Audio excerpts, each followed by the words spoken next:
Hello दोस्तों, नमस्कार। आज चौथी वीडियो है मेरी प्लेलिस्ट की, जिसमें मैं बताता हूं कि AWS में काम करते वक्त एज ए डेटा इंजीनियर आपको किस किस तरीके की प्रॉब्लम आ सकती हैं। तो आज मैं बात करने वाला हूं KMS सर्विस के बारे में। उससे रिलेटेड एक इशू के बारे में बात करूंगा जो मैंने तो फेस नहीं किया है, बट ये इशू आपको आ सकता है, और अगर नहीं भी आएगा तो आपको इसका नॉलेज होना ज़रूरी है। KMS सर्विस का फुल फॉर्म जो है वह की मैनेजमेंट सर्विस। इसमें होता क्या है कि AWS आपको एक ये सर्विस दे रहा है जिसमें आप अपनी कोई इंक्रिप्शन की क्रिएट कर सकते हो। अब अगर आपने इंक्रिप्शन डिक्रिप्शन कभी पढ़ा ही नहीं है, आप कंप्यूटर बैकग्राउंड से भी नहीं आते हैं, तो भी ये इसको समझना कोई इतनी बड़ी चीज़ नहीं है, राइट। आप इंक्रिप्शन की को बनाते हो ताकि आपका जो डेटा है वो इनक्रिप्ट हो सके। हम किसी भी डेटा को इनक्रिप्ट क्यों करेंगे?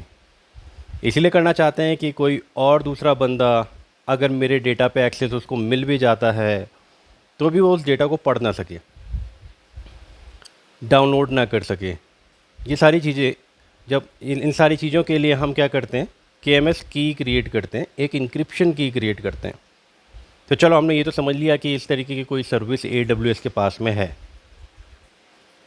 लेकिन जो प्रॉब्लम स्टेटमेंट मैं समझाने वाला हूँ वो क्या है, उसके बारे में बात करते हैं। ज़्यादा वीडियो लंबी नहीं होगी, 5 से 6 मिनट में ख़त्म कर दूँगा। तो इसमें हम बात करते हैं कि मान लीजिए आपने एक KMS की बनाई और आपके पास S3 बकेट एक पड़ी हुई है, जिसमें आपने क्या किया, की बनाई आपने, और फिर आपने अपनी S3 बकेट को उस की के साथ इनक्रिप्ट कर दिया। S3 बकेट में एक ऑप्शन होता है बकेट इनक्रिप्शन का, वहाँ पे जाके आप अपनी KMS की सेलेक्ट कर सकते हो। तो चलिए, आपने अपनी बकेट को KMS की से इनक्रिप्ट कर दिया है, और अब थाउजेंड्स ऑफ फाइल्स आपने ऑलरेडी उस बकेट में रख दी हैं, मतलब वो थाउजेंड्स ऑफ फाइल्स अब इनक्रिप्टेड हैं। अच्छा, एक बात और, जब आप KMS की बनाते हैं तो आपको सिमेट्रिक एसिमेट्रिक ऐसे इस तरीके की बनाने की सुविधा मिलती है। तो मान लेते हैं कि हमने सिमेट्रिक की बनाई थी। सिमेट्रिक की मतलब जिस की से आप इनक्रिप्ट करोगे उसी की से आप डिक्रिप्ट भी करोगे। अच्छा, ठीक है। दोबारा आ जाता हूँ मैं अपने एग्जांपल पे कि हमने एक S3 बकेट ली, उसमें उस इनक्रिप्शन को इनेबल किया अपनी KMS की के थ्रू, और फिर हमने थाउजेंड्स ऑफ ऑब्जेक्ट उसमें डाल दिए। थाउजेंड्स ऑफ ऑब्जेक्ट्स का क्या मतलब है, थाउजेंड ऑफ फाइल्स हमने उसमें डाल दी, वो इनक्रिप्ट होकर वहाँ पर हैं। अब मानते हैं कि कोई एक नौसिखिया, कोई फ्रेशर आपके प्रोजेक्ट में आया, वो KMS की सीखना चाहता है। डेवलपमेंट एनवायरनमेंट की मैं बात, चलो प्रोडक्शन एनवायरनमेंट की बात कर लेते हैं, और गलती से कुछ एक्सेस प्रोडक्शन में मिले हुए हैं उसको भी। अब उसने क्या किया कि आपकी जो KMS की थी उसको जाकर डिलीट कर दिया। अब आप ज़रा इसको सोचो कि अगर आपकी वो वाली की जो इनक्रिप्ट और डिक्रिप्ट दोनों के लिए इस्तेमाल होने वाली थी, और जिसने ऑलरेडी थाउजेंड फाइल्स को इनक्रिप्ट कर दिया है, वो डिलीट हो गई है। अब जो थाउजेंड फाइल्स का डेटा आपके पास में पड़ा हुआ है, अब उसको आप डिक्रिप्ट कैसे करोगे जब वो की ही डिलीट हो गई है? इसके बारे में हम बात करेंगे। तो सबसे पहली बात तो यह है कि AWS वाले अपने आप में इतने स्मार्ट हैं कि उनको ये सब बातें पहले से ही वो ध्यान में रखते हैं। जब भी वो इस तरीके की कोई सर्विस बनाते हैं तो उनको पता रहता है कि क्या क्या चैलेंजेस इस सर्विस के साथ में आ सकते हैं। इसीलिए KMS के अंदर आप देखना, जब भी आप अपनी KMS की को डिलीट करते हो तो वो डायरेक्टली डिलीट नहीं होती है। इवन AWS आपसे पूछता है कि भैया 7 दिन से लेके 30 दिन तक की कोई एक पर्टिकुलर नंबर आप चूज करो, 7 बीइंग अ मिनिमम नंबर और 30 बीइंग अ मैक्सिमम नंबर। मान लो मैंने अगर 7 ही चूज़ किया सबसे मिनिमम नंबर, तो उसका मतलब ये है कि 7 दिन तक वो लोग वेट करेंगे मेरी की को एक्चुअली डिलीट करने के लिए, और 7 डेज जब कंप्लीट हो जाएंगे उसके बाद वो डिलीट कर देंगे। अब मान लेते हैं इसी सिनेरियो पे हम वापस आते हैं।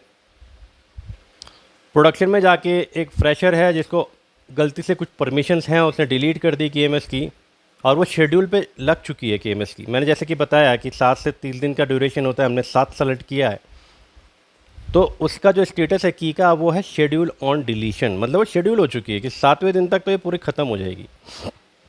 जब ये शेड्यूल ऑन डिलीशन होता है ना, तो जैसे ही आप की को डिलीशन पे लगाते हो, विद इन 5-10 मिनट्स वो इन इफेक्ट हो जाता है। मतलब विद इन 5-10 मिनट्स अब आप उस KMS की को यूज ही नहीं कर सकते हो। तो जैसे ही हमारे फ्रेशर ने उस की को डिलीट किया, उसके 5-10 मिनट बाद हमारी सारी पाइपलाइंस फेल होना शुरू हो गई, क्योंकि मान लीजिए कि हमारा कोई कोड है और वो उन इनक्रिप्टेड डेटा को डिक्रिप्ट करके रीड करना चाहता है, अब क्योंकि की ही नहीं मौजूद है तो हमारा कोड भी फेल हो रहा है, प्रोडक्शन में कोड फटना शुरू हो गया। तो इस केस में हम क्या कर सकते हैं, क्योंकि मैंने पहले ही बताया कि हमें 7 से 30 दिन का ग्रेस पीरियड मिलता है, हमारे पास ऑप्शन रहता है कि हम रिवर्ट कर दें उस की शेड्यूल्ड डिलीशन प्रोसेस को, हम रिवर्ट कर सकते हैं। तो यही इसका सॉल्यूशन है कि हम इसको रिवर्ट कर सकते हैं। और साथ ही साथ में मैं एक पॉइंट दोबारा से इस पे फोकस करना चाहूँगा कि AWS वाले अपने आप में इतने समझदार हैं कि जहाँ पे भी उनको लगता है कि यूजर से इस तरीके की गलती हो सकती है, वहाँ पे इस तरीके के प्रोविजंस हमें मिले हुए हैं। फॉर एग्जांपल, जब आप कंसोल से कभी किसी चीज़ को डिलीट करते हो तो आपने ध्यान दिया होगा कि वो, जैसे कोई फाइल आप डिलीट करते हो तो वो आपसे बोलता है कि परमानेंटली डिलीट करके एक टेक्स्ट टाइप करो आप, क्योंकि उसे पता है AWS को कि भाई हो सकता है यूजर से गलती हो सकती है इस तरीके की। और इसी वजह से वर्जनिंग का भी कॉन्सेप्ट लेकर आए हुए S3 बकेट में कि आपने अगर अपनी फ़ाइल को डिलीट कर दिया है तो वर्जनिंग इनेबल अगर करके रखी है तो आप उस डिलीटेड फाइल को रिकवर कर सकते हो। एनीवेज, आज का कॉन्सेप्ट था KMS से रिलेटेड, जिसमें मैं बताना चाहता था, कंक्लूजन दे रहा हूँ आपको कि KMS की को अगर आप डिलीट कर भी देते हैं तो भी आपके पास 7 दिन से लेके 30 दिन का टाइम पीरियड रहता है, डिपेंडिंग ऑन आपने कौन सा नंबर चूज़ किया है, 10 दिन का, 11 दिन का या 7 डेज़ का। अगर आपको गलती पता चल जाती है तो तुरंत उस गलती को सुधार दें, इस चक्कर में ना रहें कि अभी तो 7 दिन बाकी हैं, आज तो दूसरा ही दिन है, तो उसी दिन आप उसको रिवर्ट कर दें। Take it as on a priority task.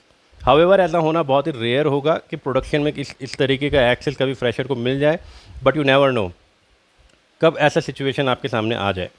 I hope आज आपको कुछ नया सीखने को मिला होगा। अगर आपको ये वीडियो पसंद आई है तो वीडियो लाइक करें, चैनल को सब्सक्राइब करें। मिलते हैं नेक्स्ट वीडियो में। Till then take care and bye bye.